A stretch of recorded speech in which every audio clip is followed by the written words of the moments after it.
Voilà, donc maintenant on va voir comment on peut rendre les applications joignables depuis le réseau. Alors je vous avais expliqué que depuis la couche numéro 2, à partir de la couche numéro 2, nous allons les identifier. La couche numéro 2 est identifiée grâce à l'adresse MAC sur 6 octets en hexadécimal. La couche 2 grâce à l'adresse IP en décimale. Et la couche 4 grâce à un numéro de port. Alors, pour petit rappel, la couche numéro 4, son rôle est de gérer les connexions applicatives. C'est la couche numéro 4, la couche application, elle est là pour gérer les connexions applicatives. Donc, dans mon introduction, je disais que la couche application est donc est identifiée par un numéro de port. C'est une adresse de l'application qui identifie la couche 4 codée sur 2 octets, donc 16 bits, soit 2 exposant 16 valeurs, soit 65 536 valeurs. Donc, petit moyen mnémotechnique, pour se rappeler du nombre d'octets à chaque fois pour chaque couche, je vous conseille de vous rappeler de 2 octets pour la couche 4, 2 octets pour la couche 4, et à chaque fois que vous descendez dans les couches, vous ajoutez 2. Donc, 2 pour la couche 4, 4 pour la couche 3 et 6 pour la couche 2. Ou inversement, vous vous rappelez de la couche 2, l'adresse MAC, c'est 6 octets, et à chaque fois vous enlevez 2 octets. Donc 2 octets en moins pour la couche 3, ça fait 4 octets, 2 octets en moins pour la couche 4, ça fait 2 octets. Je crois que j'ai dit 2 octets pour la couche 3, c'est 4 octets, hein. Enfin peu importe. Voilà, donc la couche 4 est identifiée grâce à un numéro de port. Quelques exemples, les plus connus, si on prend l'application web et normalement on utilise le port numéro 80. Si c'est du mail comme SMTP, c'est le port 25, SSH le port 22, HTTPS, donc la sécurisation de l'HTTP, c'est 443. Rien ne vous empêche d'utiliser d'autres numéros de port pour faire de l'HTTPS. Par contre, il faudra le documenter, il faudra expliquer au client qui se connecte sur l'application en HTTPS qu'il faudra utiliser un autre port que le port 443. Si vous allez sur Internet et que vous vous connectez à un site Internet, si c'est de l'HTTP, votre navigateur, par défaut, il est programmé pour utiliser le port 80. Quand vous tapez le site Internet dans la barre de navigation, jamais vous lui spécifiez le numéro de port. Voilà, c'est pour simplifier l'utilisation. On a dit, bah voilà, le web c'est 80, le HTTPS c'est 443. Maintenant, si vous montez un serveur web et que vous mettez un autre numéro de port, eh bien, il faudra le dire aux gens pour qu'ils, quand ils se connectent, à la fin de l'adresse dans l'URL, de rajouter le numéro de port simplement en ajoutant 2 points et le numéro de port. Un petit exemple, si j'ouvre, alors attendez, je vais vous ouvrir un petit bloc-notes comme ceci. Si vous connectez à votre site internet, alors, bon, imaginons qu'on soit déjà en HTTPS, c'est très bien. Donc, mon site .fr. Bon, vous voyez que là, vous allez vous connecter par défaut, c'est l'HTTPS, vous allez vous connecter sur le port 443. Et bien, si votre site internet, vous utilisez un autre numéro de port, par exemple, je sais pas moi, le 4443, voilà, vous rajoutez un 4 devant, et bien, il faudra rajouter 2 points 44 33. Si vous voulez utiliser le port 20 000, et bien, vous utiliserez le port 20 000, il faudra le mettre à chaque fois que vous vous connectez sur une page web, il faut rajouter 2 points et le numéro de port HTTPS. Tout simplement.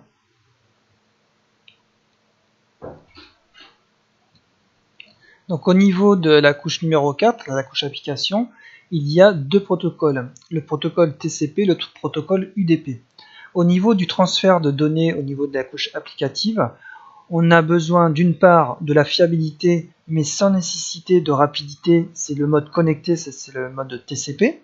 Exemple, une connexion vers un serveur FTP. Donc quand on fait un transfert de fichiers, forcément, on a besoin que le fichier qui est reçu soit strictement le même que le fichier qui a été envoyé. Donc on va parler de connexion TCP, de mode connecté, où à un moment donné, les paquets qui ont été envoyés vont être vérifiés pour être sûr que le paquet n'a pas été altéré durant l'échange de données. Et ensuite, il y a un deuxième protocole qui a besoin de rapidité mais sans nécessité de fiabilité, qui est le mode déconnecté qu'on appelle UDP. Exemple, streaming, radio, télévision, TOIP, VoIP, voilà. Donc en fait, quand vous vous connectez sur votre box et vous regardez la télévision, théoriquement vous êtes en UDP. Puisque par exemple, si dans l'image à un moment donné vous avez un pixel qui n'est pas envoyé, ou du moins vous avez l'image qui se fige une demi-seconde ou quoi, bon, il n'y a pas mort d'homme. Je veux dire, vous pouvez continuer à regarder la télévision, ça peut arriver de temps en temps, c'est pas très grave. Par contre, quand vous envoyez un fichier des données importantes, peu importe c'est important ou pas, mais il faut que les données qui sont arrivées soient exactement les mêmes que celles qui ont les données reçues soient exactement les mêmes que celles qui ont été envoyées.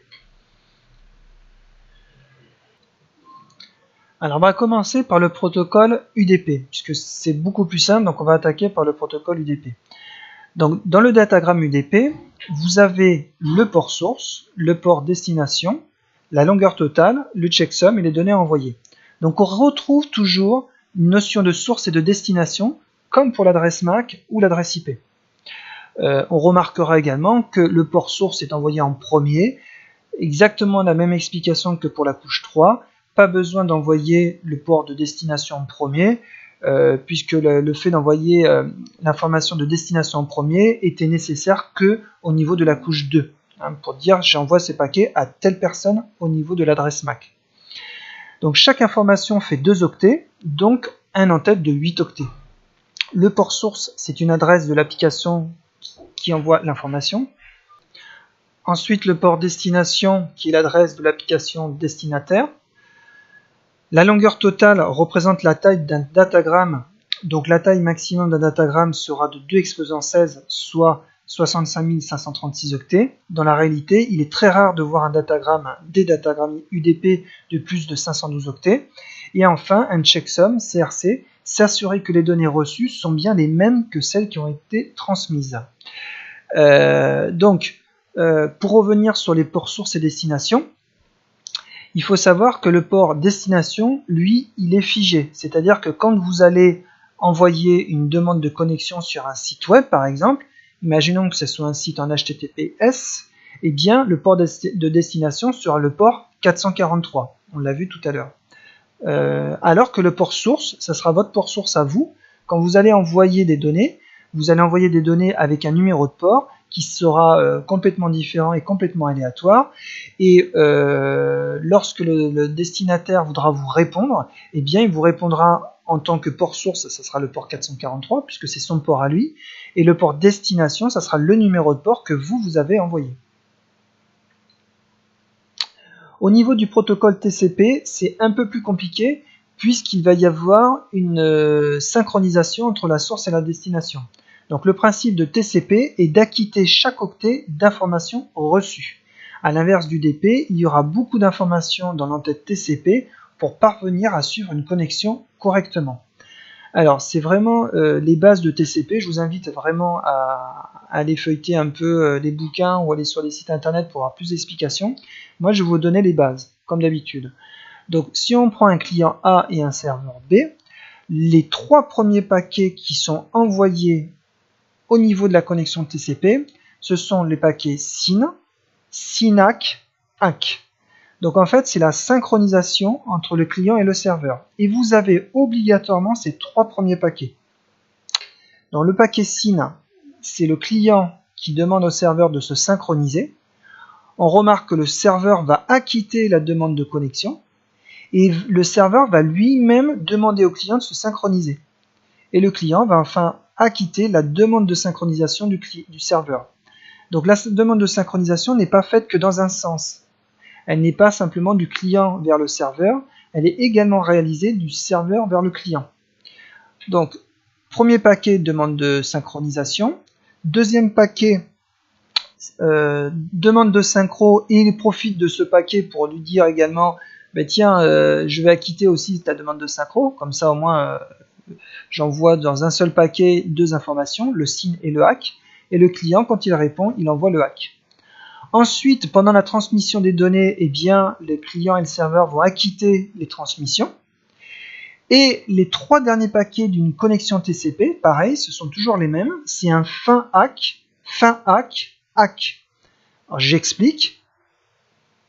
Première information, c'est l'acquittement du dernier paquet envoyé par le serveur. Et le client va en profiter pour dire, bah ça y est, je terminais la connexion, j'envoie un fin. Le serveur, lui, va aussi demander une demande de fin, hein, puisque en fait, comme c'est une synchronisation dans les deux sens, il ne faut pas fermer la connexion TCP du client vers le serveur, pas simplement du client vers le serveur, mais également du serveur vers le client. Donc, fin ACK côté client vers serveur, et le serveur va dire, ok, j'acquitte ta demande de fin de connexion, et je te demande aussi de terminer la connexion, et donc le client va acquitter la demande de connexion du serveur. Donc ça, c'est intéressant de bien connaître le fonctionnement de TCP, puisque quand vous avez des problèmes de connexion, ça va vous permettre, grâce à un analyseur de trame, par exemple comme Wireshark, de regarder les 3 premiers paquets et les 3 derniers paquets pour voir si la connexion TCP se passe bien. Surtout l'ouverture de connexion TCP, puisque les fins de connexion TCP peuvent mal se terminer, mais c'est pas forcément très grave. Mais l'ouverture de connexion TCP, c'est primordial d'avoir ce paquet SYN, SYNACK, ACK. Et des fois, on va remarquer que le client va demander une connexion, le serveur va répondre, mais il peut répondre tardivement. Ça voudrait dire que le serveur a un problème de temps de réponse, de traitement des demandes de synchronisation. Ce qui peut expliquer des lenteurs sur une connexion sur un site internet par exemple. On aura l'occasion de faire des TD et surtout j'aurai l'occasion de vous montrer dans une vidéo soit hors série, soit, enfin je ne sais pas dans quelle mesure je ferai une présentation, mais je vous présenterai l'outil Wireshark qui est vraiment, je pense, l'outil de référence pour analyser les trames sur un réseau, qui est en plus gratuit, donc ça c'est quand même pas mal. Et je vous montrerai comment déjà capturer des paquets et surtout derrière comment les analyser. Au niveau du segment TCP, on va avoir toujours pareil, notion de source et de destination, donc un numéro de port TCP source, un numéro de port destination, des flags, un checksum et des données envoyées. L'entête fait 20 octets, comme celui de la couche 3. Les flags, on peut avoir un SYN, un ACK, un FIN, un RST, un PSH et un URG. Pour le SYN, ACK et FIN, on les a vus précédemment. SYN, c'est la demande de synchro. ACK, c'est un acquittement. Et FIN, c'est une demande de fin de connexion TCP. Pour les paquets RST, s'il y a une incohérence entre les données envoyées et les données reçues, la connexion est considérée comme anormale et la machine qui s'en rend compte doit prévenir l'autre pour arrêter la connexion et en mettre en place une nouvelle. Voilà, donc quand vous faites une analyse de trame avec Wireshark par exemple, vous allez analyser le paquet. Si vous voyez des paquets RST, eh bien là il y a un problème. Si vous en voyez beaucoup, hein, si vous en voyez de temps en temps, ça peut arriver, c'est pas très grave. Mais si vous en voyez beaucoup, là il y a un souci. Et puis vous avez les paquets PSH et URG qui peuvent être positionnés pour indiquer que le paquet doit être traité en priorité par la machine destinataire. Donc ça j'en parlerai pas sûrement pendant les TD. Mais voilà, faut les connaître. Et puis toujours pareil, documentez-vous sur internet, il y a des sites super bien faits et qui sont bien plus performants et sûrement plus détaillés, ça c'est sûr et certain que mes vidéos YouTube. Voilà, donc j'en ai terminé au niveau de la couche numéro 4 pour les numéros de port et comment rendre joignable une application via la couche 4 justement. N'hésitez pas à mettre des commentaires. Dernière partie pour la couche 4, ça sera le NAT et le port forwarding. Je vais vous expliquer dans cette prochaine vidéo à quoi ça sert. Voilà, donc n'hésitez pas à mettre des commentaires, à poser des questions et mettre un pouce bleu si vous aimez ou un pouce dans l'autre sens. Si vous n'aimez pas, n'hésitez pas non plus. Voilà, donc je vous dis à bientôt et prochaine vidéo, le NAT.